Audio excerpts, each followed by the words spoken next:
კომპანიებს, რომლებსაც წერეთლის გამზირის რეაბილიტაცია ევალებოდათ, თბილისის მერიამ კონტრაქტი ვალდებულებების შეუსრულებლობის გამო შეუწყვიტა. ცოტა ხნის წინ განმარტება გააკეთა დედაქალაქის ვიცე-მერმა, ვისი თქმითაც სამუშაოები დაპირებისამებრ 31 იანვრამდე დასრულდება. თუმცა იმის გამო, რომ Millennium Builder და RTD სამუშაოებს ვერ ასრულებდნენ, ორივე მათგანმა ჯამში 31 მილიონი ლარის ოდენობის კონტრაქტი გაწყდა ორივე მათგანთან. ახლა დაჯარიმებულ კომპანიებს ხარვეზების გამოსწორება თავისი სახსრებით მოუწევთ, ხოლო დარჩენილი სამუშაოების ბოლომდე მისაყვანად დამატებით ცხადდება 18 მილიონი ლარის ოდენობის გამარტივებული შესყიდვა. ირაკლი ხმალაძის თქმით, ჯამში რეაბილიტაციის ბიუჯეტი არ გასცდება თავდაპირველად დაგეგმილ 31 მილიონ ლარს. წერეთელზე ამ მომენტისთვის სამუშაოებს შპს პარმა ასრულებს, რომლის ხელმძღვანელობაც მჭიდრო კავშირშია ბერა ივანიშვილთან. მერიაში არ იციან მისი ქვეკონტრაქტორია ამ შემთხვევაში კომპანია პარმა. ნინუცა კეკელია მოგუყობა მეც წერეთლის გამზირის ჩაშლილი რეაბილიტაციის შესახებ ნინუცადის. მიშა, დღეს დედაქალაქის მერის მოადგილე არადასტურებდა, რომ შპს პარმა არის ახალი შემსრულებელი აქ სამუშაოების და ამბობდა ჩვენთან საუბრისას, რომ სავარაუდოდ ბერა ივანიშვილის მეგობრის კომპანია არის ქვეკონტრაქტორი ამ სამუშაოებში. გამოცხადებულია გამარტივებული წესით შესყიდვა და როგორც ირაკლი ხმალაძემ განმარტა, დღის ბოლომდე ან მაქსიმუმ ხვალ უკვე ცნობილი გახდება, ვინ გააგრძელებს სამუშაოებს წერეთლის გამზირზე. ირაკლი ხმალაძე ამბობს იმასაც, რომ ბევრი ხარვეზი აღმოაჩინეს სამუშაო პროცესში, 8 თვეა მიმდინარეობს ეს პროექტი და 8 თვის მანძილზე არაერთი დარღვევაა იქ აღმოჩენილი და განსაკუთრებით ხაზგასმით მიუთითებდა იმას, რომ დროში გაიწელა ეს სამუშაოები და დათქმულ ვადაში ვერ ხორციელდებოდა პროექტი. ჩვენ ვესაუბრეთ კომპანია Millennium-ის წარმომადგენელს, რომელსაც ხელშეკრულება უკვე გაუწყდა. ის ამბობს, რომ გაურკვეველია რა ხარვეზებზე მიუთითებს მერის წარმომადგენლობა და ამბობენ იმასაც, რომ მათ ანაზღაურება აღებული აქვთ მხოლოდ იმ სამუშაოსთვის, რომელიც ხარვეზების გარეშე ჩატარდა.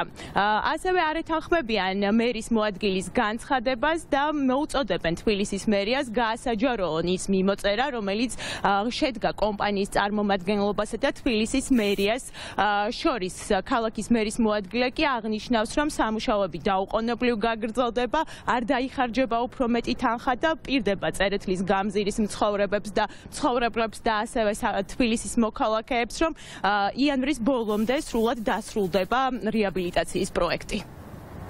დაფიქსირდა გარკვეული სახის დარღვევები, ისეთი როგორიც არის ვადების გადაცილება, ისეთი როგორიც არის გეგმაგრაფიკთან ჩამორჩენა, ასევე გარკვეულ ნაწილში იყო უხარისხოდ შესრულებული სამუშაოები, რომლის გამოსწორებაც მოუწევთ კომპანიებს და ხაზგასმით მინდა აღვნიშნო, რომ ამემართულებით მუნიციპალიტეტთან თანხები არ გადახდილა, იქამდე სანამ ეს ხარვეზიანი სამუშაოები სრულად არ გამოსწორდება. ასევე ეხლა მიმდინარეობს დაჩქარებული წესით ალტერნატიული კომპანიების მოძიება. პარმა უკვე ადგილზე დავხვდა და მუშაობენ და ეს კომპანია აქ როგორ მოხვდა? შპს პარმა ადგილზე დაგხვდათ, არ ვიცი რას გულისხმობთ, იქ შეიძლება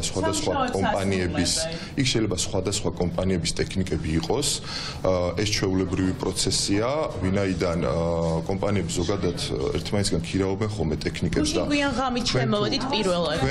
თქვენ თუ ეხლა იმას გულისხმობთ, რომ რომელიღაც კონკრეტულ ტექნიკას, რაღაცა კონკრეტული კომპანიის ბრენდირება აქვს, ეს იმას არ ნიშნავს, რომ ეს კომპანია იქ კონტრაქტორი არის. რატომ ვერ აღმოაჩინეთ? თუ კი 24 საათიანი მონიტორინგი მიმდინარეობს. თუ შეიძლება თქვენ ხომ ბრძანეთ, რომ 24 საათი რო ვერ აღმოგვეჩინა, ვერც იმ დოკუმენტებში ვერ წაიკითხავდით ვერავინ. ჩვენ გვაქვს მერიასთან ოფიციალური მიწერმოწერა, რომელიც არის საჯარო. შეგიძლიათ გამოითხოვოთ და იქ ჩვენს პოზიციას ყველა საკითხთან დაკავშირებით ნათლად დაინახავთ. რაც იყო გაკეთებული, ჩვენ თანხა მივიღეთ მხოლოდ ხარისხიან შესრულებულ სამუშაოებში. უხარისხოდ შესრულებულ სამუშაოებში ჩვენ ასეთი კაპიკი მერიას ჩვენთვის არ გადავუხდით. და რა უნდა გამოასწოროთ ახლა მაშინ? რას გთხოვთ ირაკლი ხმალაძე? არ ვიცი, არ მომისმენია ეს კომენტარი სამწუხაროდ, არ ვიცი რაც ისაუბრა.